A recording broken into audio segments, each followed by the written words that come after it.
Okay, here we go for a quick shot at poem set 3. I'm trying a new recorder that only allows me to record for 15 minutes, so I actually have to stay fast and on time for this one. This is the Romanticism versus Realism set. I drastically oversimplified those terms in the PowerPoint, and I'm fine for the purposes of this course with you thinking of, when you think of Romanticism, capital R, think of nature, think of imagination, think of divine inspiration. Divine doesn't have to be from God. Again, often the Romantics just thought they could find truth and meaning and beauty in nature. Realism was more realistic. I know I simplified it to sort of optimist and pessimist, and that's not necessarily the case, but a realist is going to describe things as they are. A romantic is going to describe things almost as they should be or as they appear in one's imagination. For more on this, take a British literature course, English 232, in a future semester to learn all about the Romantics and the Realists. And another quick thing I wanted to throw in is that you'll see the term transcendentalism or transcendentalist in the next unit, in both the movie you're going to watch and in the questions that I ask. Think of transcendentalist as American version of romantic. The American transcendentalists were a little later than the Romantics, but same idea, finding truth, beauty, meaning in nature. So, with that in mind, we're starting with London by William Blake.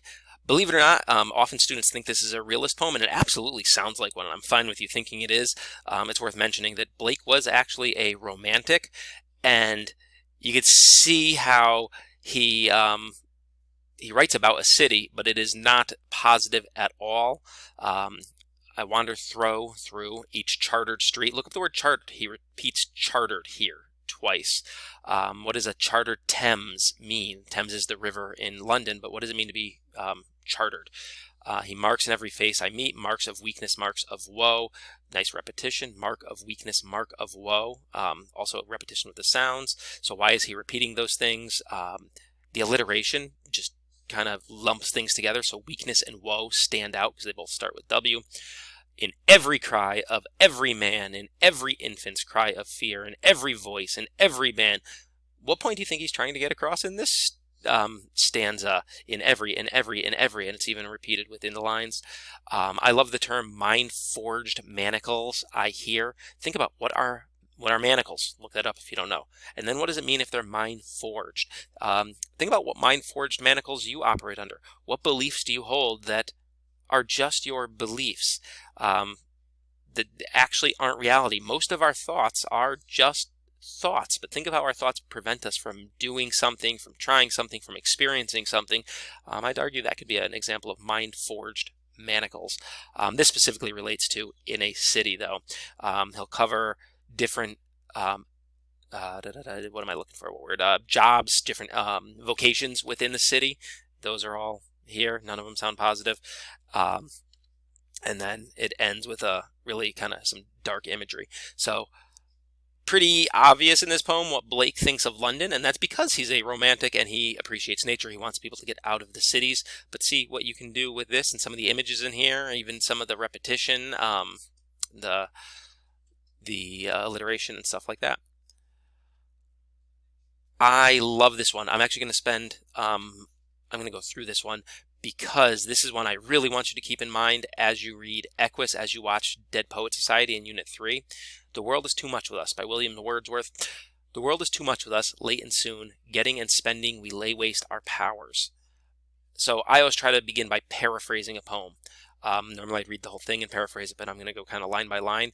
So I tell you to try to, what do you think this means? The world is too much with us, late and soon, getting and spending, we waste our powers. Can you relate to this in modern society? I mean, even though this poem was written a couple hundred years ago, do you ever feel like there's too much going on, like you're too busy? I felt like that recently, especially with all the technology that we've got to learn, and we're inundated. And then what do? We spend our time getting and spending. We work to get money and then we spend it, and that is laying waste our powers. What powers are we wasting? Let's find out. Little we see in nature, capitalized N, personified, that is ours. We have given our hearts away a sordid boon. So maybe instead of focusing on money and getting and spending, We should be appreciating nature more, and by ignoring it, we have given our hearts away. Look up sordid and boon. Nice oxymoron there. This sea, again, sort of personified with capital S, this sea bears her bosom to the moon, the winds that will be howling at all hours, and are upgathered now like sleeping flowers. Great imagery, describing the sea as feminine, bearing her bosom to the moon. If you have the image of a woman bearing her bosom, I don't think this is sexual. Think about what else that implies. It implies vulnerability. It implies life, if you think of how babies are given food. So the sea as a life-giving creature, or creature, I guess, woman personified, bearing herself to the moon, opening herself, the winds that will be howling at all hours and are upgathered now like sleeping flowers. Nice nature imagery there. And for all this great nature, for everything, we are out of tune. It moves us not. We don't care. When's the last time you sat and looked out at the sea and just enjoyed nature and life and appreciated the beauty and appreciated being alive? When's the last time you stopped in your busy day and looked at a flower and felt the wind on your face and thought how great and precious life is? And then great shift here. Great God. So the regret of what's wrong, identified what's wrong with, for him, his modern society. I would again argue it applies in our modern society too. And now the speaker has complained, and what does he want instead? This is the frustration. Great God, I'd rather be a pagan suckled in a creed outworn. So my eye, standing on this pleasant lea, have glimpses that would make me less forlorn. I'd rather be a pagan suckled in a creed outworn. Pagan would be someone who believed, before Christianity, someone who believed in like Greek mythology. Greek mythology was big with the Romantics because think of how, if you know anything about mythology, gods walked among people. Gods were also specifically associated with nature. If you wanted your sea voyage to go well, you'd sacrifice some cattle to Poseidon. If you wanted your crops to grow, you'd sacrifice something to Hestia or Ceres. So gods were they lived among man, they were part of nature. So the speaker is saying he'd rather be a pagan suckled in a creed outworn. He knows that belief system isn't true. We don't believe that stuff anymore. We don't believe that, well, it's lightning outside because Zeus is upset. But he'd rather be in a place where he knows it's not true just because of the passion there that they felt, the ability for man to walk among gods and to feel that connection to nature. He would rather do that. So might I, so that I might, so might I, standing on this pleasant lea, have glimpses that would make me less forlorn. I'd rather be in that world that I know doesn't exist, just so that maybe I could have a glimpse that while I'm standing up on this cliff overlooking this sea, I might have a glimpse of Proteus rising from the sea, Greek god known for change, shape-shifting, or hear old Triton blow his wreathed horn, another god. Both of them are often depicted as half man, half fish, too. Wreathed horn is a symbol of victory, so we end with a strong image, which contrasts the beginning image of how modern life is and how we're wasting our time and powers. Again, really, really good poem to think about, to keep in mind, especially as you read Equus and as you watch the Dead Poets Society. This is going to be one of the key themes. So keep that in mind. She Walks in Beauty, love poem describing a woman. Look at what stands out in the woman. Look at how the speaker uses light and dark. Normally we think of light as beautiful and dark is used opposite, but the speaker here managed to combine lightness and darkness in a beautiful description of the woman he's describing. And notice what he's also focusing on. So there is beauty, there is physical beauty throughout here, but it's not a typical love poem. That's it's not like the Carpe Diem poems. Let's say that this is he's looking at her face, where thoughts serenely sweet express. Beautiful alliteration. Serenely sweet express makes it flow right off the tongue. How pure, how dear their dwelling place. He's talking about her thoughts, the purity of her thoughts and their dwelling place, which is her mind. That's where your thoughts dwell.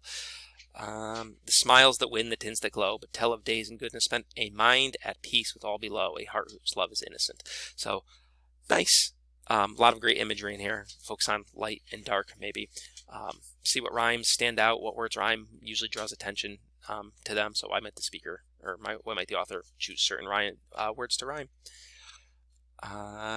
Shall I Compare Thee to a Summer's Day by William Shakespeare. He starts with, shall I compare thee to a summer's day? This, by the way, is a sonnet. I can tell right away. 3 stanzas, 3 quatrains, 3 stanzas of 4 lines, and then a rhyming couplet at the end. Day, May, temperate, date. I know it's a little bit of a stretch, but temperate and date do rhyme. Shines, declines, dimmed, and trimmed, etc. I can count the syllables per line. If I do, I'm going to come up with 10 per line. So it's a sonnet. Should I compare you to a summer's day? And then he goes on to basically say, no, thou art more lovely and more temperate. I'd say it's more of a contrast poem. He's contrasting a woman's beauty to summer, saying she's even better. These are the key lines here, though. Actually, these last 3, I'd say. Last 4, maybe. Nor shall death brag thou wanderest in his shade. If death doesn't brag that you wander in his shade, that means you'll never die. When in eternal lines to time thou growest. So you will never die when in eternal lines to time thou growest. What the heck are the eternal lines where his woman and her fame and her beauty will grow in time? What lines? Sorry for that ding. What lines are there? What lines? So I read this as Shakespeare's talking about his own sonnet. So long as men can breathe or eyes can see, so long lives this being the sonnet, and this gives life to thee. So it depends on how you take the speaker in this one. A lot of flattery of the woman and talking about her beauty, and she's even better than summer. But then it's kind of like, oh, and by the way, as long as this awesome poem I wrote about you lasts, and it will, because come on, I'm Shakespeare. These are eternal lines, and as long as men can breathe or eyes can see, this poem will live on, and this is what gives life to you. Which, I don't know, that could be sweet too, so depends on how you take it. Okay, I'm looking at the time, and I've got to start wrapping up. Hey, this is one poem I bet you've heard before. Read it carefully. There's different interpretations of this one. See what you think it actually says about taking the road not taken. Look at the roads. Look down. I'm sorry. When he looks at both roads, he took the other as just as fair and perhaps the better claim because it was grassy and wanted wear, though as far as passing there had warned them really about the same. The 2 roads are pretty much about the same. I read this poem more as about making any decision and then looking back and seeing what a difference it made, not necessarily do something different, take the road that no one else has taken. So see what you come up with as you read that. This is a really good one. Great imagery, what it feels like to work in a coal mine, and so many things about what it is to have your body conform to the rock. I mean, look at the words used, and then at the end he brings this out to other vocations, other jobs, and how all of us are trapped. I think this is a real good realist poem. I've kind of lost track of my realism and romanticism as I went through. Romanticism for Shakespeare with the nature comparison. She walks in beauty. That's romantic. Again, using nature to compare a woman's beauty. World is too much of that's definitely a romantic poem appreciating the beauty of nature. This one, it does have nature because it's used in the coal mine, but I'd argue this one is probably a more realist poem. The pessimism of what the modern world does to us. Okay, I gotta skip ahead to the last one. I'm not a huge Wallace Stevens fan anyway, but he's a real popular American modern poet, and a lot of people really like him. The title says it all, not ideas but things. So look at, it's the thing. It's not the idea about the thing, but appreciating what actually is. Great one, I think. This poem moves from almost romantic to realist, so it's more realist, but look at in the beginning what's going on and how the characters are relating, and then look at the end when reality sinks in, and how they're treated and what it's like to be to be a minority at this time. And finally, one of my favorites. What do I care if the trees are bare and the hills are dark and the skies are gray? What do I care for chill in the air, for crows that cark at the rough wind's way? Look that up. What do I care for the dead leaves there or the sullen road by the sullen wood? There's heart in my heart to bear my load, so enough, the day is good. Great defiant poem of triumph. I'm going to get through this day no matter what. Has natural imagery, but I don't care. The day is good. Ending on that note.